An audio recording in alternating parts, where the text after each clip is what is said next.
olunaku lwa leero tuyitiddwa ku UCC naye nga wensiba nkunyonnyola oba wensiba nnyonnyola abantu nti naawe ng'omuntu nno ali eyo ebweru osobola owandiikira UCC ng'olinayo oluyimba olw'omanyi oba ekintu kyonna ekigwa ku content okitegera ky'omanyi ekikulumyamu gwe ng'omuntu osobola owandiikira UCC n'ogigamba kino kinnumamu okitegera kati okiba kinnuma babayita UCC yo ba moderator nti bakuyita okitegera ne bayita n'ennyini luyimba ne mwogera kati kyekyo kyekibadde wano nti tutudde nze management yange UCC ne Ministry of Health ne twogerezeganya ne tutuuka ku ntegeeraganya okitegera ne badde just dialogue bajje batugambe wawe balinamu obuzibu naffe tubagambe wawe tulinamu obuzibu cost ki losses ze tubaddemu tuteesaganye tulabe batuyambye tutya tubayambye tutya okitegera era tutuuse mu ntegeeraganya tutegeera nti tugenda kweyamba nze ng'omuyimbi abantu gwe bawadde amatu ngenda bayamba okukola ki reaching out to the people wawe wao nina abantu wentukawo batatuuka ngenda kukozesa amaanyi genfunye mu luno luyimba reaching out to the people bagambe kiki kye balina okukola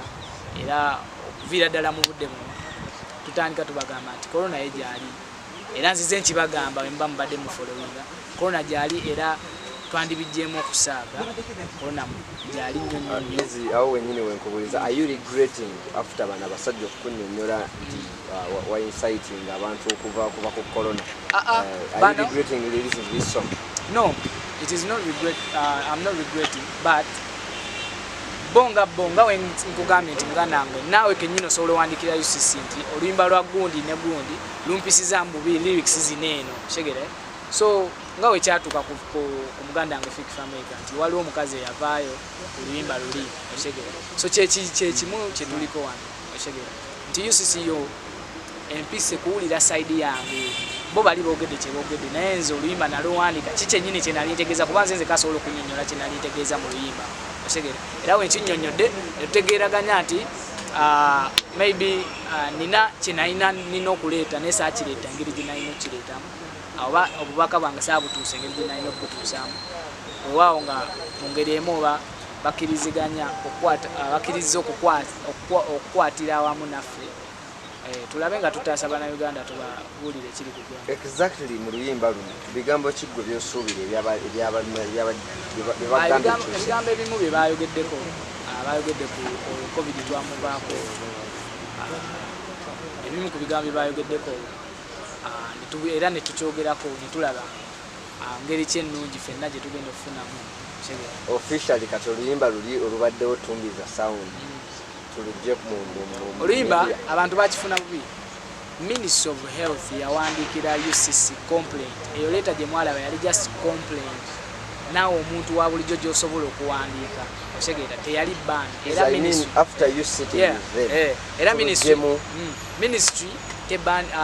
UCC tebani oluyimba era yensonga lwaki bantuuziza ne tutuuka ku ntegeeraganya ati luli we lunaatuuka oluyimba tugenda kola just improvement nga we tu spreading gospel of good news gospel of encouragement okitegera bannayuganda tubawe ku ssuubi naye tubagamba nti ekirwadde kyekiri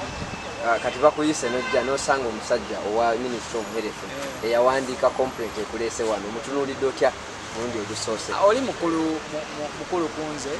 era kitange weewaawo omuntu akusingako obukulu wagamba nti wano osobezzaamu otuula ng'omuntu obuvunaanyizibwa oba omwana ow'empisa n'omuwulirizaamu kyayogera n'otegeera kiki kyategeeza naawe n'omunnyonnyolamu engeri gye wali okitegeezaamu naye naakutegeera kino tekirina ngeri gye kyafekitinzeemu creativity yo nti next time bw'onooba ofulumya oluyimba olulala terube nga weegendereza nti sisobya kunyiza abalala kyentegedde nti bino ebintu betulimu bya bulamu nti ekyo kisukkako kati wano wetuli nti ebintu ebyobulamu tubitwala they are very delicate issues okitegere they are very delicate issues nti tubikwata mpola kuba birimu abantu bangi ate bikosa abantu bangi so tekiri kunze nga easy wabula kiri kuba na Uganda nsonga za bulamu muganda wange abantu bali mu kufa ekyennaku ekisinga okitegere abantu bali mu kufa nga ekintu kyonna ekisobola okutaasa bano abantu kyetugenda nakyo otegeera. But at the end of the day tebaŋŋanye kukola nnyimba ndala otegeera. I can sing other songs naye nga as long as when it comes to bintu bya bulamu tulina ba experts abatusingako kyagenda kugala kintu kyoyimbye when it comes to byobulamu kiyinza okutaataaganya. Expect kola oluyimba nga olwaleero tufunye omukisa okutuula wano ku kitebe kya Uganda Communication Commission n'omuyimbi Opoka abangi bwe bamanyi nga Mr. Easy ate kino UCC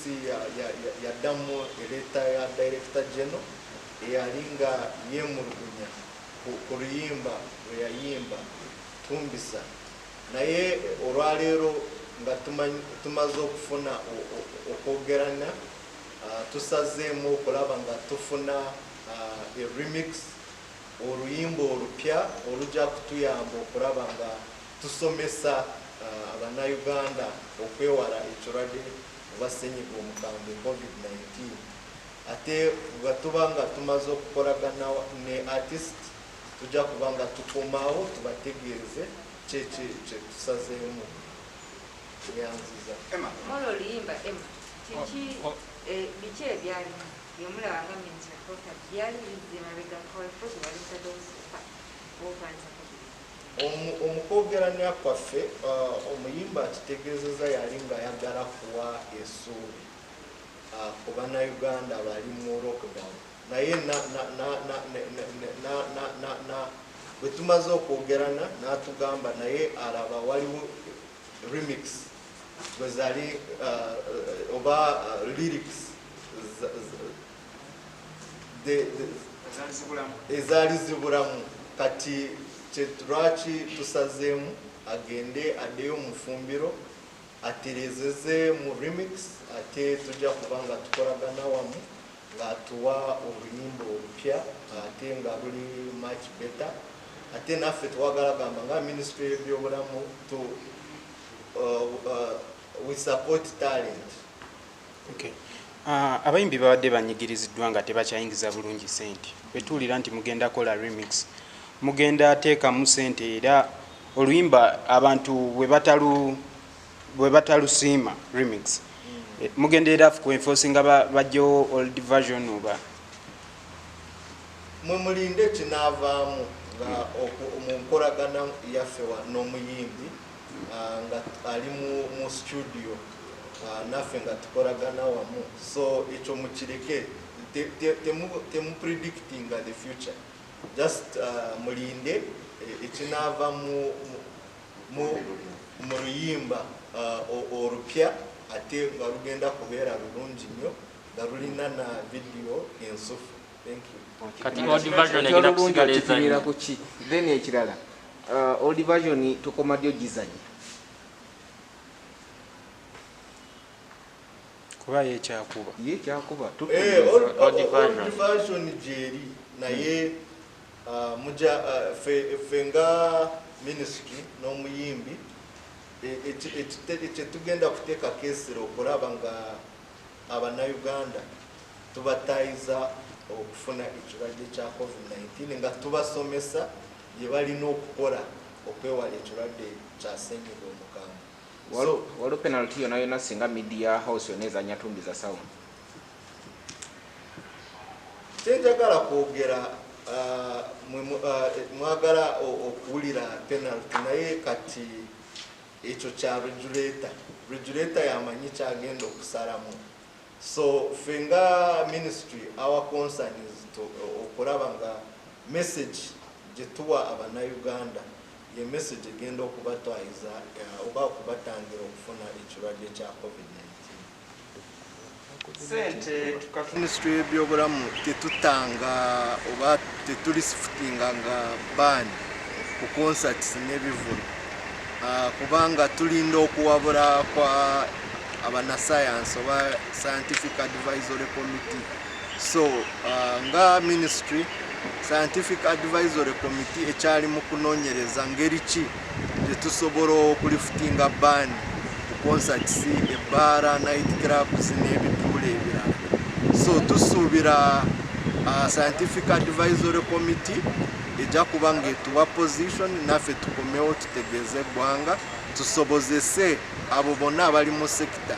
okusalawo